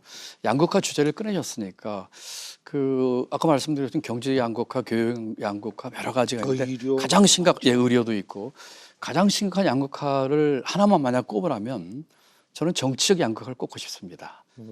제가 이렇게 말씀드린 이유는 우리 개발연대에 그 성장하면서 양극화 문제나 또는 소득 불균형 문제나 이런 문제에 대해서 우리가 많이 간과했습니다. 그러다 보니까 빛이 있었지만 그림자가 짙게 들여졌고 또 학벌주의 뭐 등등해서 많은 것이 있지만 이 중에 가장 심한 건 저는 정치적 양극화라고 생각합니다. 제가 그 아까 말씀드린 것처럼 경제부총리로 중앙정부 정책을 하면서 아무리 좋은 정책을 낸다고 한들 정치권에서 이 양극화된 강고한 양당 구조와 지금의 이 승자 독식의 정치판에서 한 발자국 나갈 수 없는 이 문제가 저는 앞에 말씀드린 경제, 사회, 교육, 의료, 양극화 문제 해결의 첫 걸음을 정치권에서 정치적 양극화에서부터 풀어야 한다고 저는 생각을 하고 있어서 예. 다른 것들 다 드리고 싶은 말씀이 많지만 특히 총선 앞두고 민감하긴 합니다만 우리 정치 개혁, 정치판의 교체 예. 그리고 정치판의 승자독식 구조를 깨는 노력을 우리 정치권이 먼저 하는 것이 양극화 해결의 첫 발짝이다 그렇게 생각하고 있습니다. 알겠습니다. 자, 이 역시 제일 중요한 것은 체감하는 거거든요. 우리 일반 시민들 과연 지금 현재에 있어서의 다양한 차원에서 발생하고 있는 양극화 어떻게 느끼고 있는지 저희가 화면으로 담아봤습니다. 함께 보시죠. 우리 사회의 양극화의 문제는 대단히 심각하지요. 세대 간, 지역 간, 또 성별 간 여러 가지 다양한 요소가 많다고 생각합니다. 댓글 같은 거 보면 이제 정치적인 걸로 이제 좀 다투는 경우도 많이 보고 경제적으로도 좀 뭐 금수저 그런 걸로 나누는 거 보면은 좀 그런 게 좀 원인이 큰 것 같습니다. 인구 쏠림 현상이 가속되면은 좀 더 인프라가 좀 더 서울에만 생기고 또 그러면은 지방에는 또 사람이 점점 모이지 않는 악순환이 좀 일어난다는 일이잖아요. 저는 청년 일자리 그런 거 정부가 하는 거는 처음 듣습니다. 지자체에서 학교로 이렇게 많은 정보들이 왔으면 좋겠고요. 거주비가 제 한 달 소득의 한 4분의 1에서 3분의 1까지는 잡아먹는 것 같고요. 그러다 보니까 자식은커녕 아기는커녕 지금 뭐 결혼도 꿈꾸기는 힘든 삶을 살고 있어요. 예, 지금 여러분들 화면에서 보셨습니다만 개인적으로 저도 참 우울합니다. 근데 이게 저도 이제 학교에 지금 제가 8년째 명지대학교에 있는데요. 지금 이렇게 보면 사실 요새 이 청년 실업 문제가 보통 심각하지가 않아요. 그러니까 우리가 IMF 얘기를 하지만 IMF 때보다도 지금이 더 좀 안 좋은 것 같거든요. 자, 이 청년 일자리 이거 그게 사실 각 지역에서도 굉장히 중요한 문제. 아까 박 시장님께서 말씀하신 것 같은데 이제 지역에 묶어놔야 되는데 그렇지도 못하고 일자리도 만들어주지 못하고 이거 어떻게 해요? 예. 그런 면에서 제일 어려운 지역이 어떻게 보면 전라남도인데요. 우리 이제 경제적 양극화를 이야기해 보면은 경제적 양극화의 가장 중심적인 내용이 대기업과 중소기업의 임금 격차입니다. 특히 대기업과 협력업체의 임금 격차. 이를테면은 4인 이하의 중소기업의 임금하고 대기업의 임금하고 격차가 미국은 1.2배, 일본 1.5배, 프랑스 1.6배, 대한민국은 3배 차이가 납니다. 그러니까 대기업 아니면은 갈 데가 없게 되는 거예요. 중소기업이 가려고 해도 젊은이들보다 가라고 이렇게 권장을 하려고 해도 임금 자체가 낮기 때문에 그다음에 이제 이런 이유가 보면은 대기업들은 영업이익이 굉장히 높아요. 영업이익이. 근데 대기업의 그 해당 협력업체들은 영업이익이 굉장히 낮습니다. 왜 낮겠어요? 대기업이 많이 벌기는 벌지만 그걸 충분히 안 풀어준다는 거죠. 납품업체들한테 제대로 좀 여유 있게 풀질 않으니까 영업이익이 낮을 수밖에 없죠. 영업이익이 낮으니까 중소기업 근로자들 임금이 낮고 그러니 청년들은 갈 수가 없는 거 아닙니까? 그래서 저는 우리나라 경제 문제에서 가장 중요한 부분이 대기업과 그 협력업체 간의 관계를 어떻게 좀 잘 조정하고 임금 격차를 줄여나갈 것인가. 이건 저는 예전에 제가 국회에 있을 때도 대정부 질문해봤어요. 해봤는데 이거 문제를 그렇게 크게 생각을 안 한 것 같더라고요. 제가 볼 때는 우리나라 경제 문제의 가장 핵심은 대기업과 협력업체 간의 불균형, 경제 권력의 차이, 그다음에 제대로 된 납품 대가를 제대로 덜 준다든지 이런 문제를 우리가 해결하면 중소기업의 임금이 올라갈 거 아닙니까? 예. 저는 이렇게 생각을 하고 예. 그렇게 해서 청년 일자리를 만들어야지. 지금 청년 일자리를 대기업 아니면 갈 데가 없다. 청년들 이렇게 생각한다 이 말이죠. 네. 제가 제가 먼저 말씀드릴까요? 가위바위보 하셔가지고 말씀하셔도 예. 그 세 가지로 말씀드리죠. 첫 번째로는 청년 일자리 얘기를 하셨는데 청년 일자리를 포함해서 전체 일자리가 문제입니다. 그렇다면은 청년에 특화된 정책에 앞서서 대한민국 경제의 활력을 어떻게 만들어낼 것인가가 저는 대단히 중요하다고 생각을 합니다. 대한민국 경제가 활력을 잃어가고 있습니다. 작년에 1.4% 성장을 했다고 하는데 80년대 이후에 경제 위기나 팬데믹 이후에 처음 있는 일입니다. 우리 대한민국 국민이나 이 시장의 주체들이 1% 성장을 이제까지 그런 때는 경험해 본 적이 없어서 이것이 어떻게 전개될지는 모르고 있습니다. 그렇다면 첫 번째로 할 일은 대한민국 경제 활성화와 경기 진작 그리고 거기서 만들어지는 일자리가 대단히 중요합니다. 그런데 지금 우리 이 경제 운영과 정책에 있어서 이와 같은 점에 대한 문제의 심각성을 잘 인식을 못하고 대책도 부족한 것 같습니다. 기업도 가게도 어려운 상황에서 유일하게 남은 경제 주체는 정부지요. 정부 살림을 제가 한 10년 살아본 사람으로서 지금의 이 경기 진작과 경제 활력과 일자리를 위한 정부의 역할에 대한 또 재정의 역할에 대한 것을 적극적으로 해야 되겠다는 말씀을 우선 드리고요. 두 번째는 청년 일자리 문제 관련해서 우리 직업 수가 우리가 약 미국의 거의 3분의 1 조금 넘는 수준 또 일본의 반 조금 넘는 수준이라고 합니다. 엄청난 일자리가 앞으로 새로운 산업에서 만들어질 겁니다. 그런데 여기에 대한 대규모 투자는 기업들도 하지만 어떤 것들은 회임 기간이 길어서 정부가 이에 대한 강력한 투자를 하지 않을 수가 없습니다. 세계 경제 질서가 지금 자유무역 개방해서 이제는 보호주의, 패권주의 경쟁 자국 위주로 가면서 산업 정책을 다 쓰고 있는데 대한민국만 이 산업 정책에 있어서 우리 앞으로 미래 먹거리에 대한 중요한 정책 드라이브가 부족한 것 같습니다. 이런 부분에 있어서 정부가 민간이 하기 어려운 투자와 인력 양성과 이런 쪽에 대한 그 아주 대규모 정책 드라이브를 거는 투자가 필요하다고 생각합니다. 지난달에 제가 다보스를 갔다 왔는데요. 다보스에서 가장 그 주제 중에 하나인 기술 진보의 80% 이상의 얘기는 AI였습니다. 그렇다면 앞으로 이런 쪽, 또 하나는 기후변화입니다. 기후변화는 우리가 소극적으로 대처할 것이 아니라 적극적으로 기회로 삼아야 할 우리의 신성장 산업 분야가 될 것입니다. 이런 것들에 대한 대규모 투자가 필요하고 세 번째로는 마지막으로 짧게 세 번째로는 청년에 대한 대책입니다. 우리 청년들을 위해서 지금 수도권 지방 얘기 많이 나오지만 사실 원론적으로 얘기하면 수도권 가는 걸 막고 지방에 돈과 사람과 모이게 한다는 것은 사실은 꼭 바람직한 모습은 아닙니다.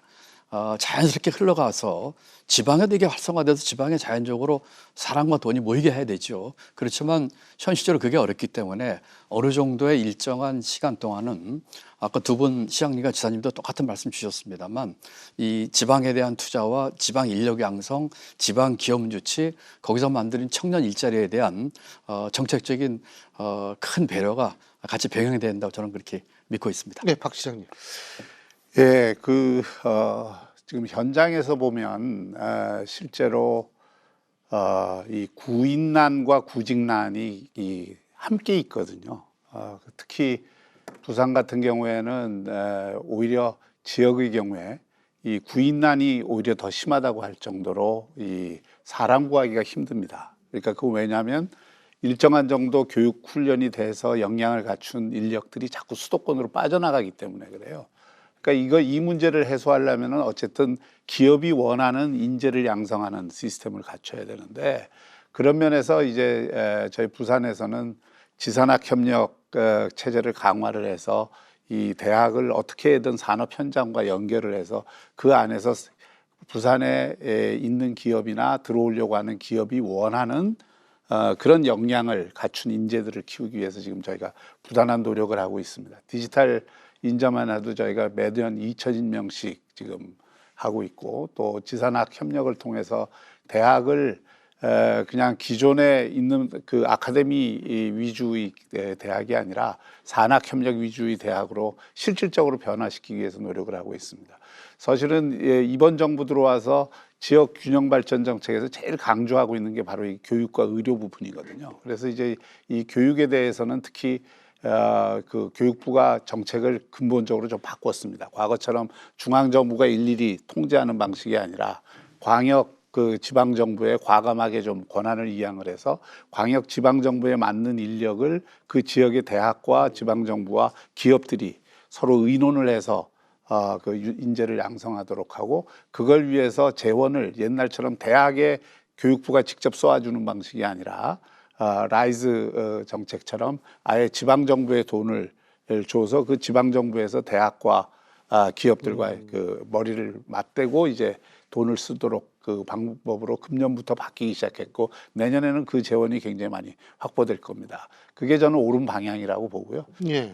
그리고 그런 면에서 사실 제가 그동안 제일 안타깝게 생각한 게 대학생들도 그런 얘기들을 하는데 인서울이라는 말을 너무 많이 써요.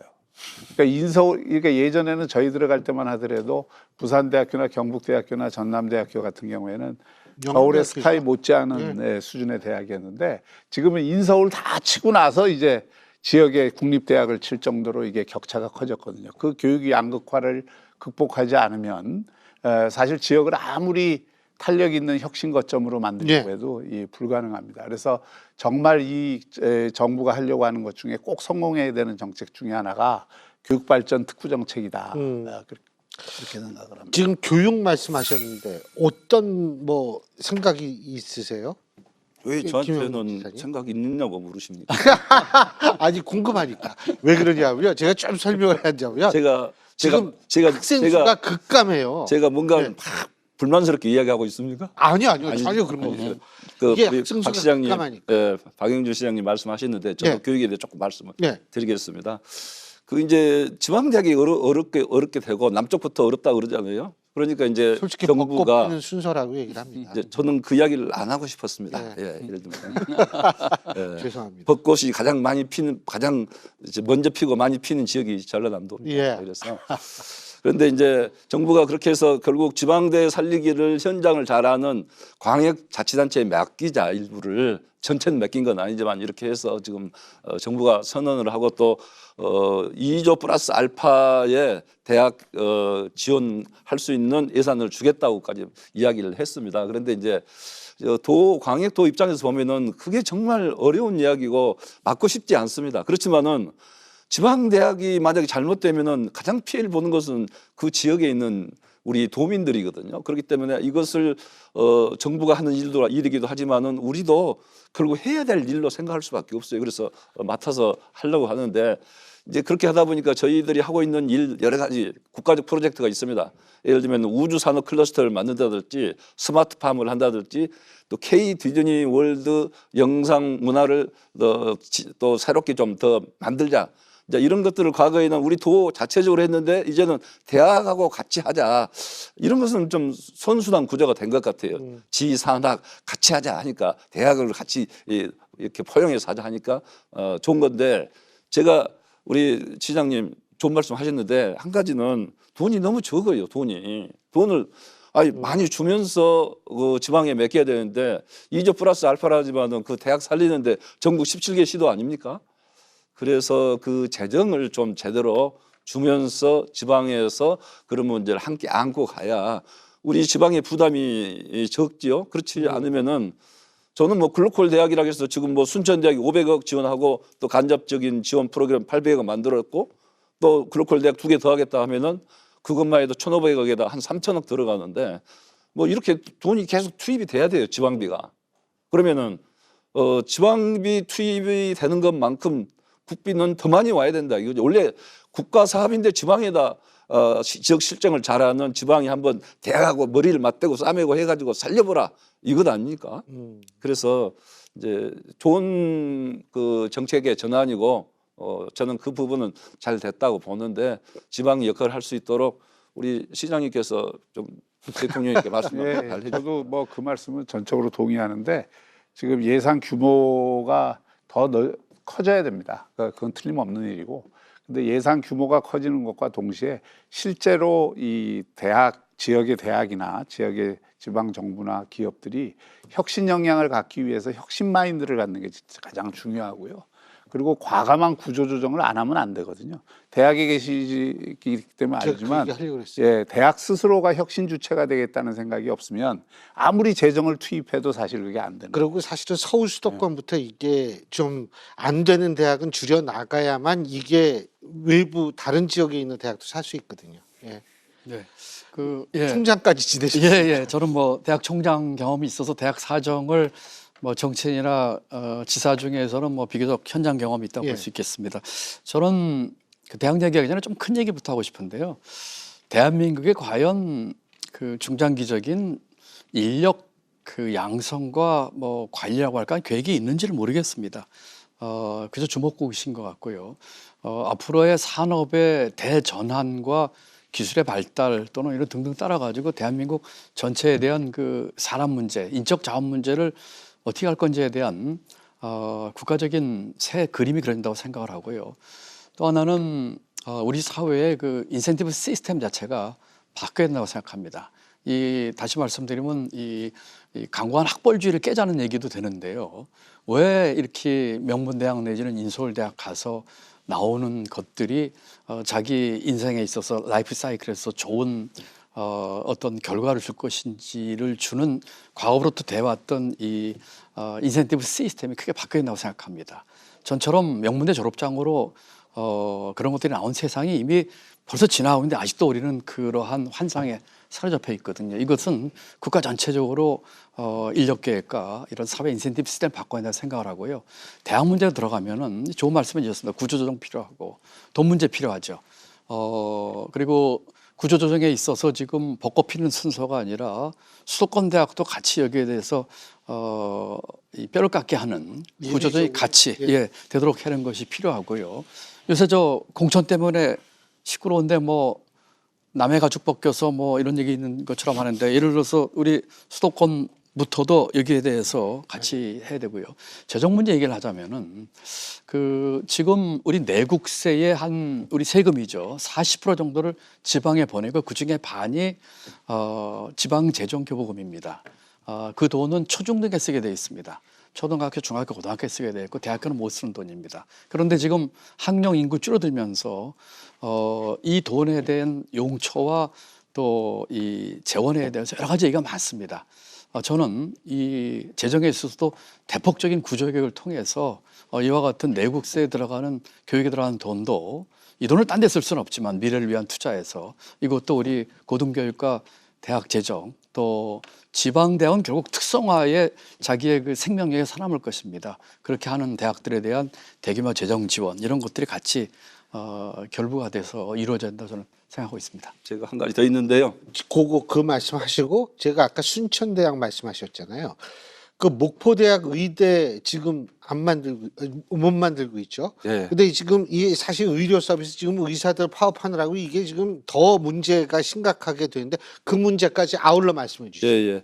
그래서 아까 제가 이제 그 지방 재정을 좀 확충해 주라고 했는데 소방력 많이 확충하면서 국가에서 지원해 주겠다 했는데 제대로 이행이 안 되고 있습니다. 자치경찰 지방에다 맡기면서 지원해 주겠다 했는데 제대로 이행이 안 되고 있습니다. 마찬가지 대학 교육도 일부는 지방에다 맡긴다 하고 결국은 제대로 안 해줄 가능성이 있다 해서 제가 말씀을 드린 거고요.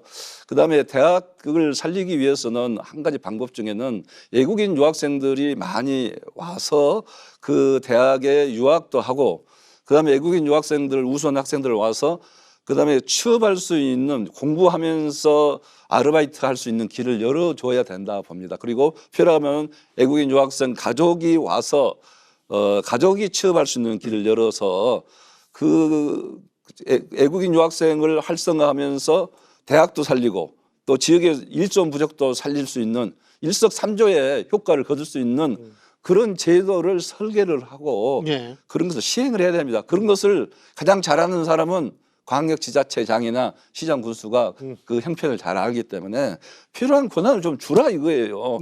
자꾸 못 믿고 지방에다 주면은 그 사고 난다 생각하지 말고 그렇게 하면은 거기에 맞춰 탄력성 있게 하면은 지방대학도 살리고 일손 부족도 덜고 유학생 공부만 하라고 정해졌다 이런 식으로 사고 방식은 문제를 못 푼다 이거예요. 우리 김 지사님이 목이 터져라 이 매번 이 회의 때마다 똑같은 말씀을 하시는데 이 시도지사 다 똑같은 마음이에요. 그런데 대한민국 정부 가운데 제일 안 움직이는 데가 어디냐? 기재부하고 행안부입니다. 결국은 행안부는 지방 분권에 대한 권한을 갖고 있고 기재부는 돈을 갖고 있는데 사실 기재부 책임이 더 크죠. 여기까지 오는 데는 실제로 그동안 저희가 지금 예산 하나하나 갖고 심의를 해보면 또 이렇게 그 접근을 해보면 가장 보수적인 부처입니다. 그런데 저는 이해는 돼요. 이 국가 예산을 알뜰하게 쓰고 그것을 하여튼 낭비 없이 쓰도록 해야 된다는 그 취지를 이해 못하는 건 아닌데 행안부도 그렇고 기재부도 그렇고 우리 중앙정부의 관료들의 기본 입장이 지방정부를 아직도 못 믿는 거예요. 못 믿어요. 못 믿기 때문에 여기 돈을 주고 여기 권한을 주면 자기들 마음대로 방만하게 할 거다. 그런 불신을 저도 그 불신이 조금 아까 제가 말씀드린 바로 강남 감각의 지배 엘리트 의식에서 나온다고요. 그러니까 그거를 전환을 하는 걸 우리가 그 도모를 해야 되고 아까 김 지사님 좋은 말씀하셨는데 그게 다 또 정치적 양극화하고 걸려 있어요. 저는 뭐 조금 아까 김 지사님이 현 정부 비판하는 거는 맞는데 저는 똑같은 말을 하고 싶어요. 그럼 그전 정부는 뭐 했냐 말이에요. 똑같거든요. 그러니까 그게 정치적 양극화가 돼 갖고 이쪽 정부가 들어서면 다른 거에 대해서 정책적으로 서로 반목이 돼서 그 중요한 이슈들을 사실 정치적으로 토론할 필요가 없는 이슈들이 너무 많아요. 지방 행정을 하다 보면 또 지방 경제를 다루다 보면 싸울 이유가 하나도 없어요. 근데 이게 중앙으로 올라가면 다 싸움의 대상이 되고 그걸 갖고 서로 정치적인 판단을 해서 결정을 하니까 그 양극화를 그걸 어떻게 극복을 할까요? 정치적 양극화를 이게 쉽지가 않거든요. 제가 순천대학 목포대 이야기를 하라겠는데 다시 글로 갈까요? 가보자. 이야기하고 하시죠. 그래서 이제 그 목포대 순천대 국립국가대학 설립하려고 한 노력을 전라남도는 30년 정도 이렇게 해 왔는데 아직까지 문제는 해결은 안 됐습니다. 그런데 이번에 이제 정부가 2,000명을 이렇게 의대 증원하면서 지금 의사협회랄지 지금 전공의들이 굉장히 반발하고 있는데 저희들은 그걸 보면서 가슴이 아픕니다. 그래도 우리 사회 의사하면은 굉장히 지도자 아닙니까? 그리고 누구보다 많이 공부를 했고 그런 분들인데 우리 국민들을 위해서 제대로 이탈하지 말고 봉사를 해야 된다 이렇게 생각하고요. 그다음에 이제 그 국립의과대학 문제는 저희들은 이번에 증원을 하나도 없었습니다. 왜냐하면 의과대학이 없으니까 없다 보니까 수요조사에 응할 수가 없었고 수요조사에 아무것도 낼 수가 없죠. 그래서 또 제로가 됐어요. 그래서 너무 이거 우리 도민들이 허탈해하고 그러니까 계속 건의는 해오고 있습니다. 그래서 신설을 할 수 있게 해 주십시오. 그다음에 우리 목포대 순천대가 서로 합의를 했어요. 양쪽 다 의과대학을 국립대학이니까요. 양쪽 다 의과대학을 만들지 말고 공동 의과대학을 만들자. 50대 50으로 서로 재정 투자해서 공동 의과대학 만들어서 운영하면 되는 것이고 그런 사례가 캐나다에 그런 사례가 있어요. 그리고 공공의과대학을 따로 만들 게 아니고 국립의과대학을 그 지역 실적에 맞게 학사 운영을 하면은 그 지역마다 다르잖아요. 서울에 있는 대학 다르고 우리 전남의 대학 다르잖아요. 그렇게 학사 운영하면은 모든 문제를 해결할 수 있다. 정책 양극화 얘기를 정책 양극화 얘기를 이제 제가 꺼냈으니까요. 저는 대한민국 양극화 중에서 가장 심각한 문제가 정치의 양극화라고 얘기를 했을 때 이제 우리 신 교수님께서 이제 해결책에 대한 얘기를 해주셨는데 이런 겁니다. 저는 정치판을 바꿔야 된다고 생각합니다. 지금 그 붕어빵 틀이 있는데 그 속에 아무리 좋은 밀가루와 반죽해서 그 속에 집어넣고 만든들 붕어빵 나오는 거거든요. 이 대한민국 정치의 모습입니다. 그래서 저는 정치 개혁을 여러 차례 얘기를 했었죠. 이번에 선거법 개정에서 만들어졌던 이게 뭐 차악인지 모르겠습니다만 이 후퇴하는 모습들, 그다음에 국회의원 특권 내려놓기, 국민 소환제, 또 정치자금법 배정에 문제를 바꾸는 것들 등등등 해가지고 이 정치 개혁, 이 정치판을 바꾸지 않으면 이 문제 해결 안 된다고 봅니다. 또 지금은 이제 총선이 앞서서 조금 그 관심이 떨어진 주제이긴 합니다만 저는 대한민국 권력 구조를 개편해야 된다고 생각을 하고 있습니다. 이건 개헌 문제지요. 지금 같은 제왕적 대통령제가 아니라 이 분권형 대통령제로 하는 것들, 이와 같은 것들로 해서 우리 정치판을 바꾸는 것이 정치적 양극화의 첫걸음이라고 생각을 하고요. 그렇게 함으로써 그 판에는 정치가 정말로 우리 사회를 위해서 봉사하고 필요하면 자기가 희생하겠다고까지 하는 그런 좀 정상적인 사람들이 하는 정치판으로 바뀌어야지 정치의 양극화가 풀어진다고 생각을 하고 여기서부터 시작해서 우리 경제 양극화, 교육 양극화, 사회 양극화 하나씩 이제 정책적으로 저는 풀어야 된다고 생각을 하고 있습니다. 이 이슈는 이제 다른 데서 한번 본격적으로 해야 되는데 정치하셨으니까 저는 뭐 제가 이미 15년 전부터 개헌 운동을 해왔던 사람이고 지금 말씀하셨듯이 분권형 대통령제로 대한민국이 바뀌지 않으면은 이 양극화가 해소되기 힘들 거다. 그런 생각을 갖고 있습니다. 그런 면에서는 뭐 제가 우리 정치 구조를 바꿀 기회를 반드시 한 번은 가져야 된다라고 생각을 하고요. 그런데 이제 뭐 오늘 주제가 사실은 그런 주제는 아니기 때문에 제가 이제 의료 문제만 조금 더 얘기를 하면 이게 그 지역에서는 이게 생명을 다루는 그 의료에서 특히 지역 필수 의료 체제가 거의 붕괴 상태입니다. 부산만 해도 괜찮아요. 여기가 대학병원이 5개가 있고 뭐 중급병원들도 많고 그런데도 소아병원이나 응급병원을 체제를 가면은 저희가 긴장을 안 할 수가 없고 매일 거의 어떤 면에서는 정말 그 시민들 보기가 부끄러울 정도입니다. 그런데 이런 상황에서 그 의사 정원을 어쨌든 늘리지 않고서 문제 해결이 되느냐, 또 이 의사들이 전공 쏠림 현상이 지금같이 심화되는데 필수 의료에 대한 공백을 5년, 10년을 바라볼 때 어떻게 이거를 메꿀 수 있느냐.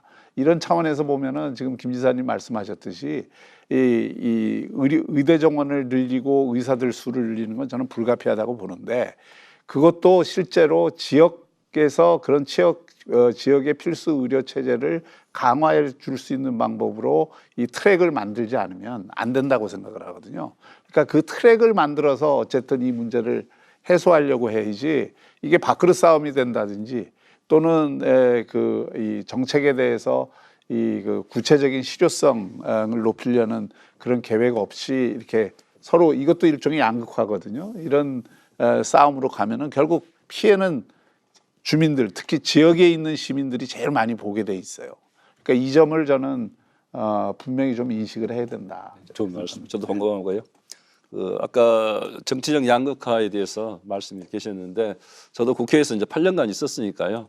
좀 또 지금은 국회에서 나와서 보니까 너무 좀 제가 봐도 많이 싸우는 것 같다는 느낌이 많이 듭니다. 그래서 결국 이제 진영 정치를 한다 하고 비판을 많이 받고 있고 실제 그렇지 않습니까? 그래서 이렇게 된 이유가 뭘까? 결국 당 대표 중심으로 당들이 움직여 가지 않아요. 그리고 공천 때도 마찬가지고 당의 눈치를 본다. 이제 공천 때 당의 눈치를 안 보는 방법은 저는 예전에 국회의원 때부터 그 주장했었습니다.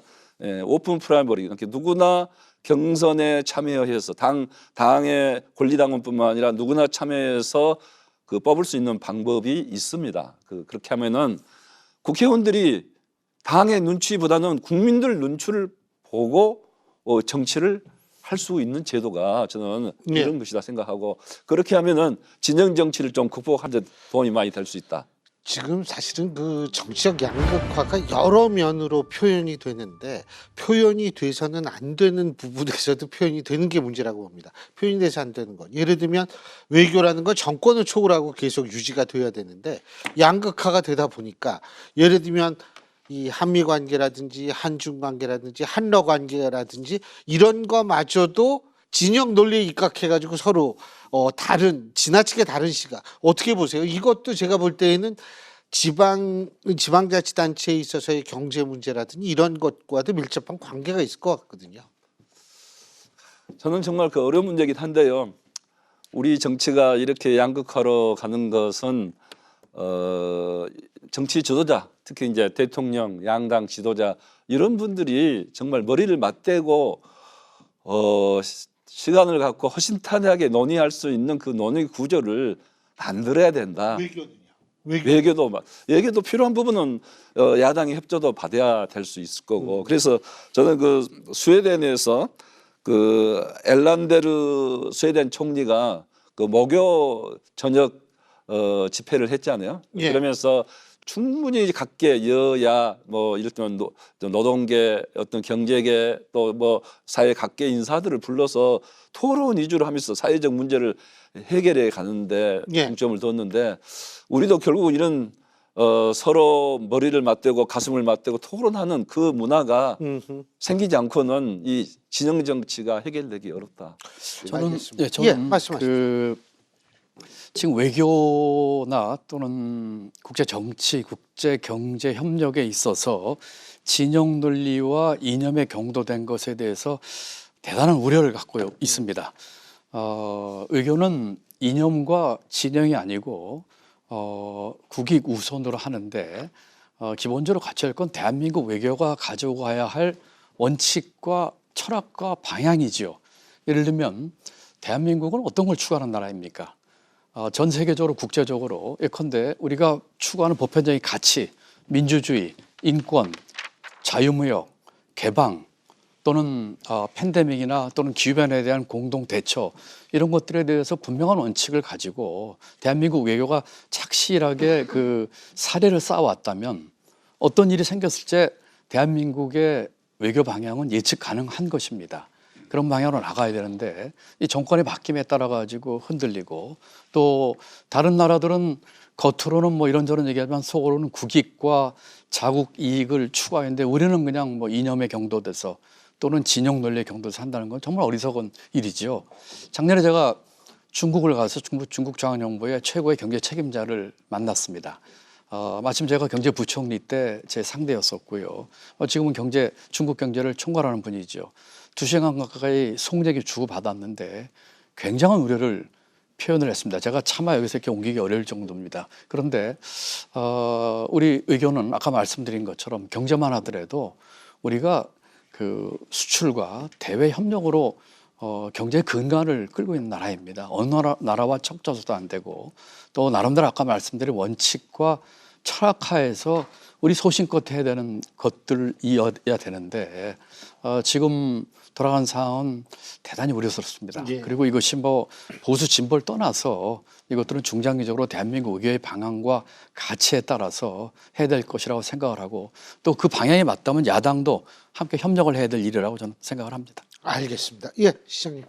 예, 굉장히 이건 별도의 좀 토론이 필요한 주제인데 간단하게 말할 수 있는 건 아닌데 우선 국익 우선으로 해야 된다는 건 뭐 절대 맞는 이야기죠. 그러니까 국가 간의 관계라고 하는 것은 그냥 도덕적인 관계가 아니고 아주 구체적인 이해관계로 그 자신의 이익을 확장하는 관계다 이렇게 생각을 합니다.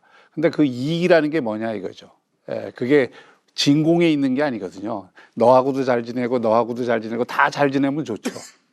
근데 대한민국이라는 한반도 질서에서는 지금 명백히 현실로서 미국과 중국이 충돌하는 질서가 만들어지고 있고 북한이 핵 개발을 통해서 아주 실질적으로 위협을 하는 이런 안보 질서가 만들어져 있잖아요. 여기서 그 애매한 그 노선을 취하다가는 사실은 양쪽에서 뺨 맞기가 딱 좋은 겁니다. 그래서 이런 부분에서 저는 뭐 기본적으로 중국하고도 잘 지내야 되고 미국하고도 잘 지내야 되지만 그렇게 예를 들어서 반도체 하나만 하더라도 중국하고 관계를 잘 지내려고 하더라도 미국이 그 반도체나 핵심적인 자기들 기술과 관련해서 중국과 연계되어 있는 부분에 대해서 굉장히 공격적으로 나올 경우에 우리의 선택지가 굉장히 좁아지는 거거든요. 궁극적으로 가면은 그런 어떤 선택을 강요를 받는 상황들이 굉장히 많아지는 거예요. 지금 우리 질서가 그만큼 불확실하고 어떤 면에서는 대한민국에 유리하지 않은 질서가 만들어집니다. 역대 그 대한민국 발전사를 보면 전 세계가 좀 더 자유주의적이고 좀 더 개방적이고 다극화된 질서를 가질 때 대한민국이 이익을 제일 많이 봤어요. 근데 이게 충돌하는 질서가 만들어지고 또 양극화되고 국제정세도 양극화되고 또 고립주의가 심해지면 그 안에서 대한민국의 선택은 점점 더 좁아지고 어떤 면에서 어려워집니다. 왜냐하면 구조적으로 안보 질서에서나 경제 질서에서 한미동맹을 저희가 중시할 수밖에 없는 그런 위치가 있기 때문에 그렇습니다.